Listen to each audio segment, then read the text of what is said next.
Good day, guys. This is chapter 2. I hope you're having fun with the material you've learned so far.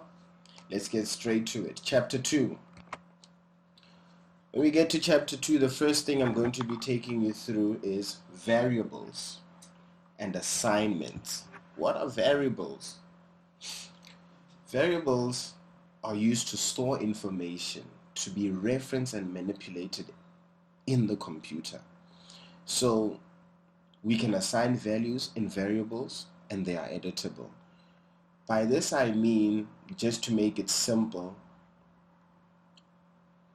a computer has space. Let's say it has 500 gigs or however amount of gigs that your computer has.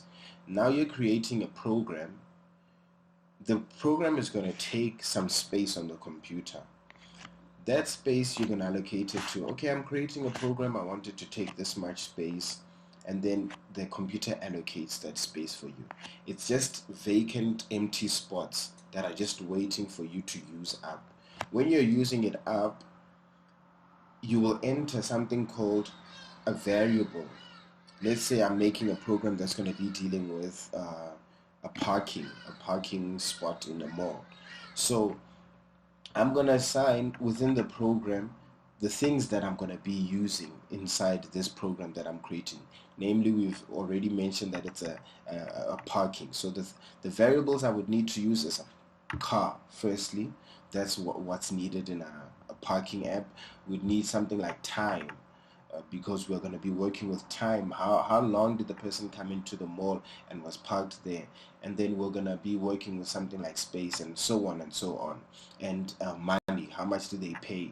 So all of those variables are just waiting, have been allocated free space to be assigned. So that's what I mean by that. We can assign values in the variable. So let's say we're working with the variable called car. Inside car, we can say 2 cars came in today and parked, or we can say 200 cars.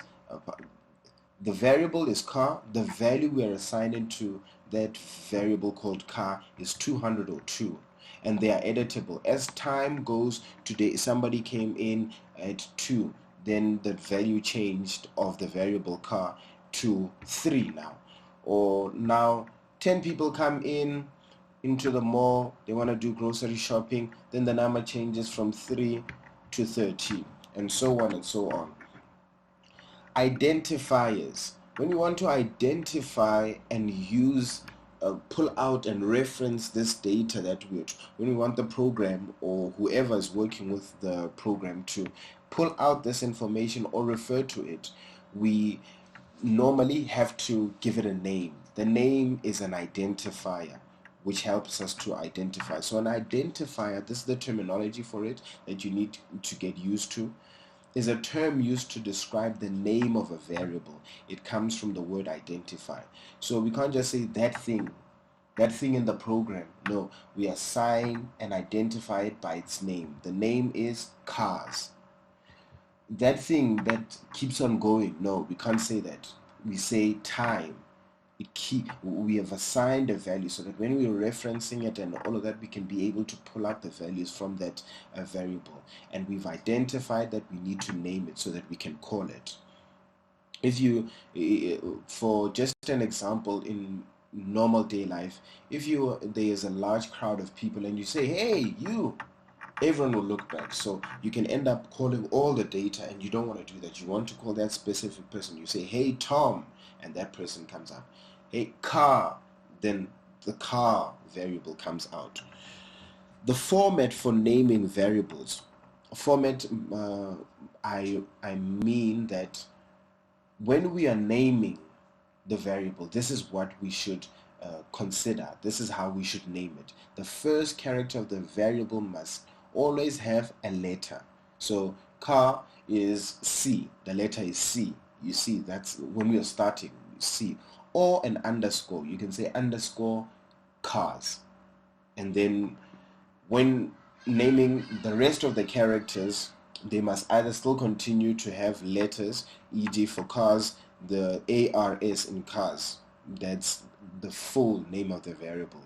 Or numbers. So you can say cars 1, you see, and then or an underscore character in the middle. So you can say cars underscore 1, so that you can be able to identify and distinguish, okay, this is car parking gate 1, car parking gate 2, car parking gate 3, and so on, so that they don't just get mixed up. If a person, you want to see how many people are using this gate, that's how you'd go. Variables. Variables have to be declared at the beginning of our code so that we know what we're using, what we're going to be working with within this program. So let's say carrying on with the same example, we're working with the variable of the program, parking. You want to create a parking program. So within this parking program, you have to have a set amount of variables that you're working with. You're not just working with every variable that exists. Like, for example, within a parking, you would need to be working with values like a car, time, amount or money. You can't be calling clothes. As much as you're going to the mall for buying groceries and clothes, within the parking program, there is no allocation for clothes or coffee or anything like that. We're just dealing with a number of variables. Why do we do this? So that it tells the compiler the type of data being stored or used. We are just working with this type of data. When doing reports to management, or when we want to pull out the data so that we can use it to make assessments and all of that, we're dealing with this. We're not going to deal with groceries, biltong, all of these things within the parking app. No, we're just dealing with this set of variables. Example, integer, number of people. When assigning and working with number of people, you will assign it as an integer so that we know the amount of people that are coming within the mall. Or for a better example, continue with the example we're working with the parking app or program, integer, number of cars. So I'll explain what integer means. Integer is an abbreviation for integer. Is an abbreviation for integer. So this is an example of your normal numbers like 1, 2, 3, 4, 10. Those are normal numbers that we normally use. So when we want to talk to the computer, we assign it as, the data type is called integer. So just hold that for now. When we're dealing with a number that is a fraction number, we don't call it integer. We call it a double. Double refers to fraction numbers. Example, 1.2, 3.6, 9.6, just so that the computer knows this is the type of data I'm working with. And then there are two types of variables. Variables can be referred anywhere in the code within any function. Those are global variables. The global variables can be referred anywhere. Like, I can be pulling cars deep down in the code so that, I can use it. But there are certain variables that is limited to the code level in which they are declared. If they are declared at the beginning of a function, like the main, like you're just using this variable within the main function, it will make sense a bit later on. Just for now, just to know that there are two types of variables. There's a global one that can be used anywhere within the code, and then there's a local variable that can just be used in a specific function. Let me just think of an example now. In the main function, or no, let's go, because I'm going to give you examples as we go down in the slides. Variable declaration syntax. So when you're declaring it in the code, this is how you write it down. You will write the type of data you're using, let's say integer or double, and then you will say variable 1. Like, let me give you an example. You'll say integer cars or number of cars, and then you'll say variable 1, meaning number 1 or number 2.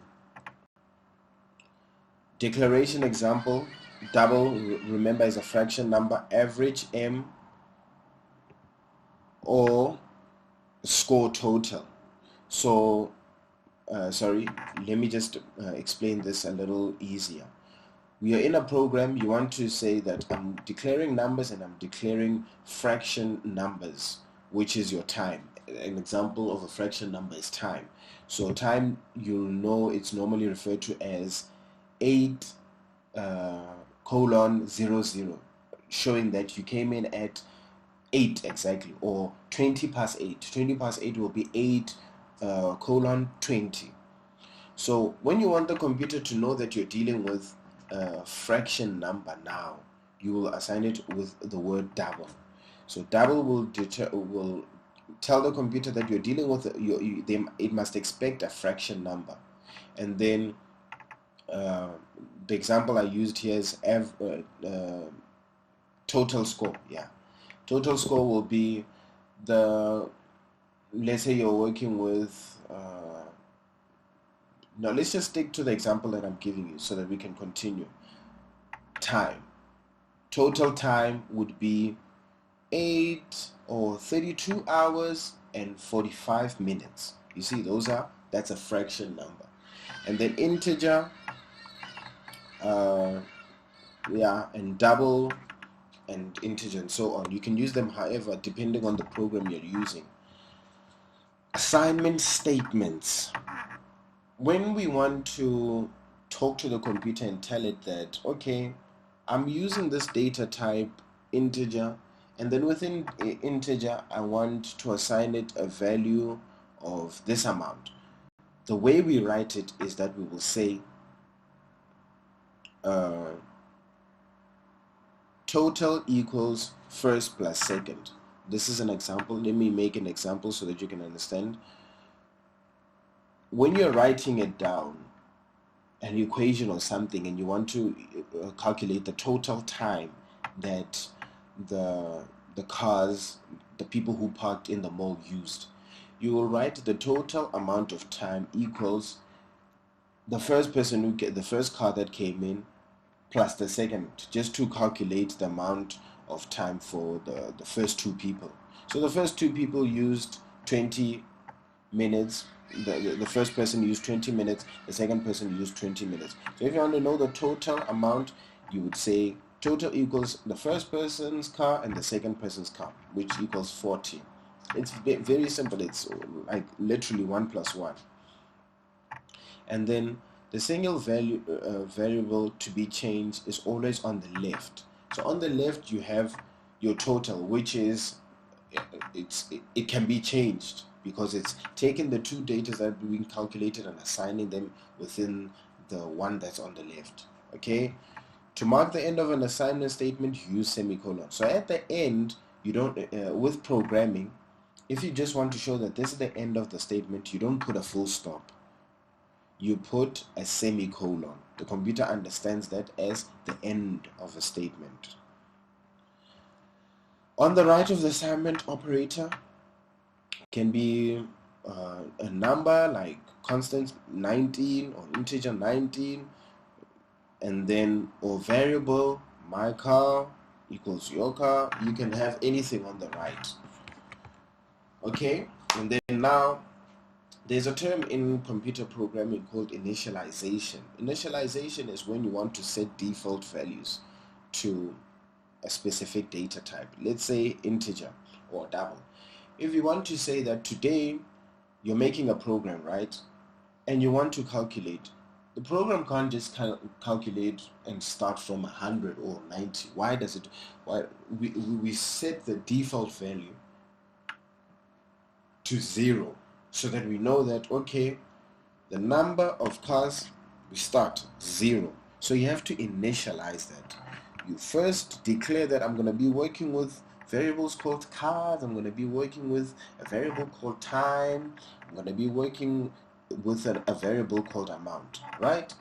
And then within that cars, you can't just leave it so that, to the computer to understand that, okay, cars, the amount of cars was 0 at the time of the start. You have to initialize that, set the default value to 0 so that it knows that, okay, I'm counting from 0 or from 1, wherever. And then When declaring time, you set the default to 000 so that it knows that I'm starting from scratch. That's the process of initialization. It gives a variable its first value. Assignment statements are used when initializing a value into a variable, e.g. total distance when with a car. When you get a car and it's brand new in the shop, its kilometers are 0. And then as it goes, it keeps on counting. But the car manufacturer has initialized that in the computer box so that everyone can know that this car is on 0 now, it's brand new. And then as you drive it, you get it as a used item, pre-loved, and then you buy it when it's on 100 kilometers. It's covered 100 kilometers. Initialize variables at the same time they're declared. You can initialize variables, e.g. you'll say the integer distance or double the distance on this car is 0. It hasn't traveled. Or let's say you're selling it, and when you sell it you want the person to know that it was on these kilometers, it's covered this amount of distance, this car. You will write double because it's a fraction number we're dealing with. The distance this car has traveled is equal to 67.3 kilometers, right? So let's continue. You can do a declaration and initialization at the beginning. They can be combined. Then now we go to the input and output. We've already covered it in the beginning chapters. You can refer to that video just to refresh your mind. A data stream is a sequence of data. So this is just a stream of data. It's not one like water. Water can be referred to as a stream, like, right? Because it's many droplets. You can't, it's a stream. So when we're dealing with data, it can be a stream of data. That's what a data stream means. An input stream is data for the program to use. Let's say you in the parking. Let's stick to the parking so that everyone is just on the same trail of thought. When you're dealing with an input stream, you'll be working with it and saying that, okay, all the cars that were used that day in the parking lot were 200, right?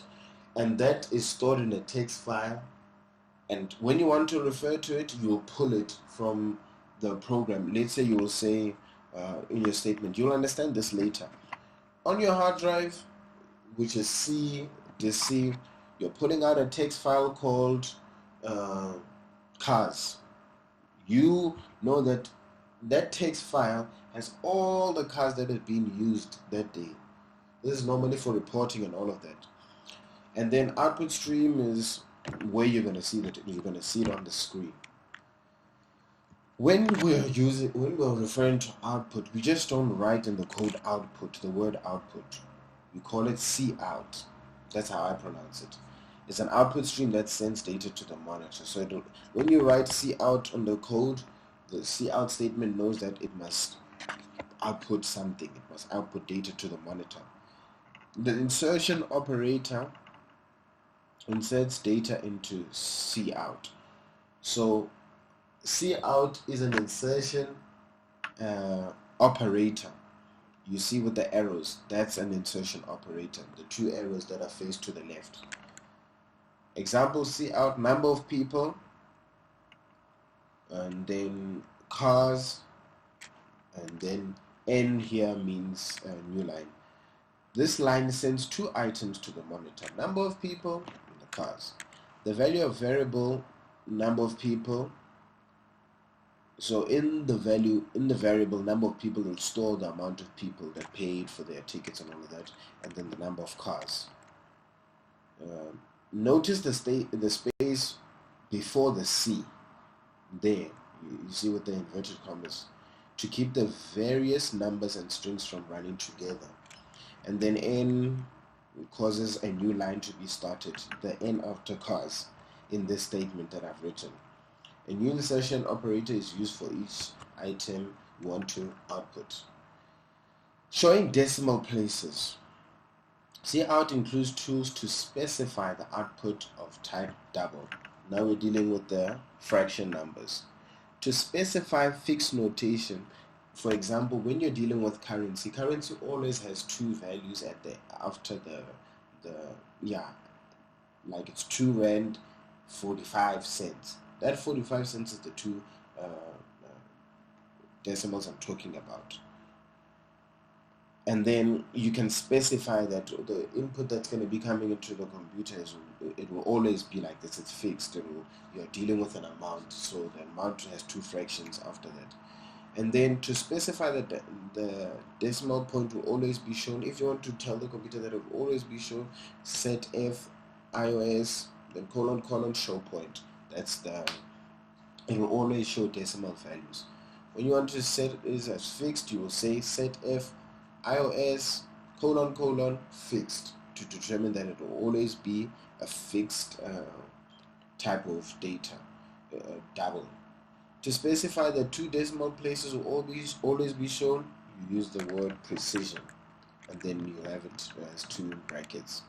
And then CIN is when we want to say input, is an input stream. The extraction operator is the arrows, but now this time they're facing the right. Extracts data from CIN. So let's say we're making a statement, we'll say cout, enter the number of people. So computer, output on the monitor, tell the user that enter the number of people that entered. And then also, and the weight in ounces of a person. In South Africa we'll use it as kilograms. Just type that in and then input the number of people. So the person will write themselves that okay, there's 20 people who weighed themselves. This code prompts the user to enter data, then reads the two data items as CIN. Here I put 1.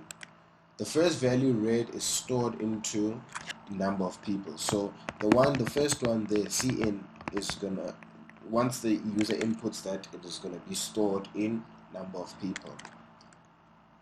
And then if 2 or more data items are entered, they must be separated by white space characters. What are white space characters? Characters that are displayed as blank spaces on the screen, including the space character, the tab, and the new line, which we covered in the other example, or this one also.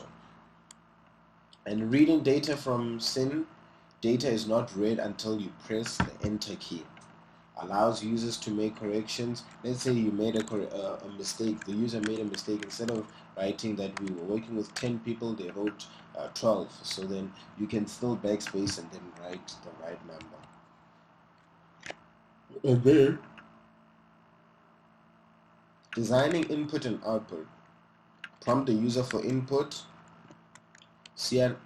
Cout statements provide instructions.